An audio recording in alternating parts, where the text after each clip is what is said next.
Sultan pengawas, Bapak kurang menguasai masalah. Masalah apa ya? Ya masalah ini, Bapak.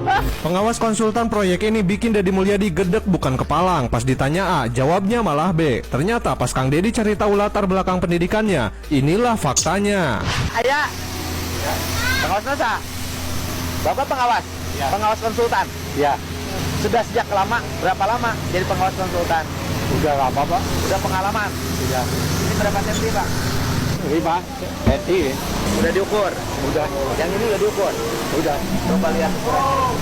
Bapak nentuin ini 3 cm dari mana dasarnya?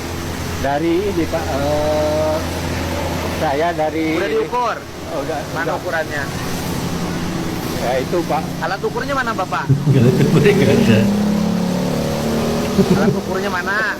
Enggak, Bapak tuh mau alat ukur ya kumaha sih pengawas konsultan? enggak ada Pak. Ya, ada Pak.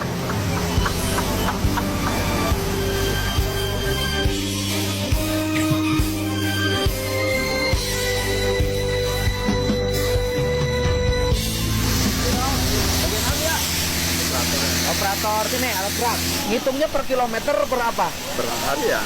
Oh tetap harian, tidak Harian. ngitung per kilometer. Iya. Sehari berapa? Ya cuma saja sih seminggu paling nyampe ukur 900-an. Seminggu itu 900, siang malam. Iya, Seminggu itu cuma dapat 900. oh lebih berarti. Kan kalau sehari berarti 150. Ya itu berikut lemburan gitu Pak. Pak, naon dia? Operator, Pak. Operator naon? Alat berat. Sabaraha sehari upah? 80.000. Saya tanya kepala PU nih. Ini penting, Mbak. Artinya kan proyek-proyek ini harus mensejahterakan rakyat. Kalau di RAB kontrak pekerjaan, upah operator finisher berapa? 180 sampai 220 Pak. So, upah Bapak itu seharusnya 180 sampai 220. Ya, nanti coba ke kontraktornya jangan bayar upah pegawainya rendah-rendah begini, Pak. Ah, aing mah.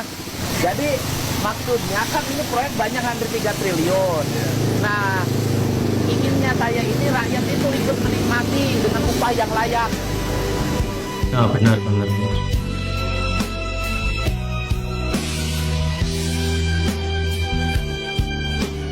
Di RAB-nya berapa? 5. 5. Ini Ya. berapa? Ini Coba ukur. 5,7. Coba. 6,7. Coba kan ada yang lebih ada yang kurang Ya. biasanya kalau jalan. Ukurnya gimana? Sok. Nah. Jadi, berapa itu? 3.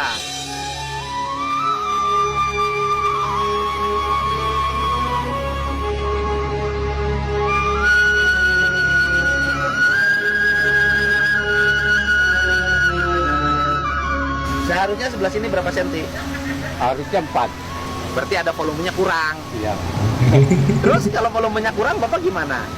Ya tergantung ini Pak, apa veterannya. Di sini manornya siapa? Mandornya ini. Mana? Sok mana Pak Tommy, Pak Tommy. Jadi pinggir harus berapa senti? Nah, sebenarnya misalnya 5 atau 6 Pak. 5 senti Pak harusnya. Ini udah dekat. Bukan. Bukan ini waktu Pak. Nah, berapa senti? Soalnya ini kan udah bekas keruan Pak. Hah? Bekas keruan ya Pak, lendanya Pak. Bukan, kan ukurnya ukur yang sudah ada ini, Pak. Iya, Pak, ini. Nah, sok berapa? Sok Bapak ukur berapa? Makanya Bapak 3 senti kan nyebutnya. Tindakan Bapak apa ketika mengetahui 3 senti? Seadanya gitu Pak. Bukan seadanya, minta mandornya koordinasi dengan Iya. pimpinannya untuk lapis ulang atau nambah volume. Gaji seharusnya di RAB, gaji operator ini berapa? Itu Pak kita kurang. Gak tahu, mandor harus tahu. Itu Pak dari sekarangnya Pak, dari di kantornya Pak. Saya lihat, mohon maaf ya, itu gaji operator alat beratnya, finishernya nggak sesuai ketentuan. Harusnya gajinya 180 sampai 230. Harinya Pak. Itu gajinya cuma 80 sehari. Ngambilnya terlalu gede itu bosnya. Wah, Di kantor. enggak, aku ngasih tahu nggak boleh pengusaha-pengusaha yang pokoknya nanti loh perusahaan-perusahaan yang upah pegawainya rendah nggak bisa dapat lagi proyek tahun depan. Nggak boleh. Saya blacklist loh nanti. Mantap. Dan saya akan terus menjabat tidak menjabat. Saya akan terus mengabdi bagi rakyat sekemampuan saya. Ada anggaran tidak ada anggaran, saya akan terus berbakti. Bangun. Ketika orang bertanya, Kang Deddy mau jadi apa? Jujur, tekad utama saya adalah ingin Pak Prabowo jadi presiden. Dari dulu. Sejak saya kuliah, saya sangat mencintai dia.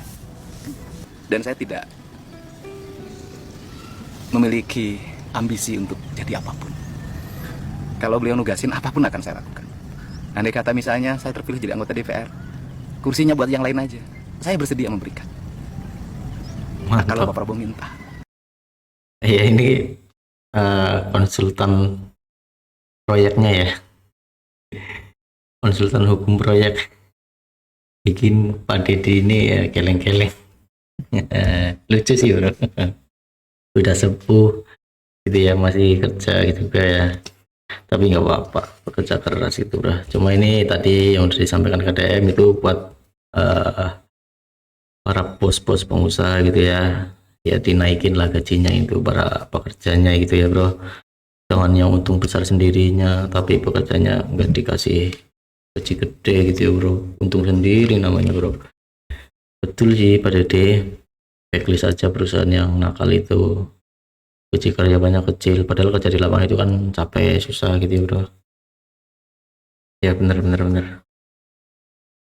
ya, belum apa ya, masih banyak yang korupsi, belum pada jujur ini di Konoha, entah dari pengusaha maupun yang lain, apalagi di pemerintahan gitu ya bro.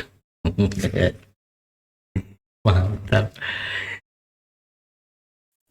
Sedikit, Doni Huta Barat dari fraksi PD Perjuangan, sebelum Ya. masuk pada tanggapan Pak Gubernur terkait dua agenda tersebut, ada beberapa hal yang saya harus sampaikan. Izin Pak Gubernur, saya minggu lalu turun ke daerah pemilihan saya, menerima undangan dari masyarakat yang terdampak.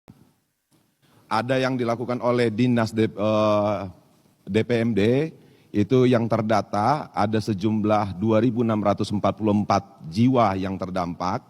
Nah kemudian ada informasi yang disampaikan bahwa Pemprov akan memberikan bantuan senilai 3 juta rupiah. Saya tidak tahu 3 juta rupiah ini per jiwa apa per KKK.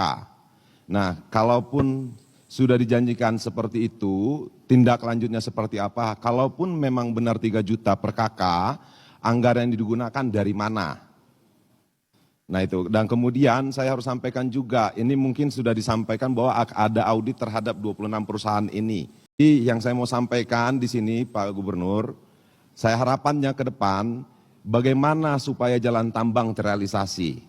Yang kedua, bagaimana tindak lanjut Pemprov terhadap 13.544 jiwa yang terdampak yang menggantungkan hidup di pertambangan tersebut. Kenapa pada saat saya turun ke sana ada anaknya yang sudah tidak bersekolah. Kemudian ada yang sudah sulit untuk memenuhi kebutuhannya sehari-hari, peraturan perundang-undangan. Nah saya berharap ada tindak lanjut Pak Gubernur, kenapa mereka sudah hidup bertahun-tahun di dunia pertambangan tersebut. Panjang itu adalah persoalan yang panjang. Sudah berpuluh-puluh tahun, sebuah areal yang mengalami kehancuran luar biasa, kemudian jumlah yang meninggalnya sudah lebih dari 100 orang, kecelakaannya hampir tiap hari, masyarakat kena ISPA, dan itu tidak bisa diselesaikan dengan hanya membangun jalan. Pemprov Jabar itu sudah berusaha mulai tahun ini membangun jalan, tapi tidak mungkin jalan itu dibangun tetapi dilewati dengan truk dengan tonase di atas 20 ton. Sehingga ikhtiar kami adalah dihentikan sementara.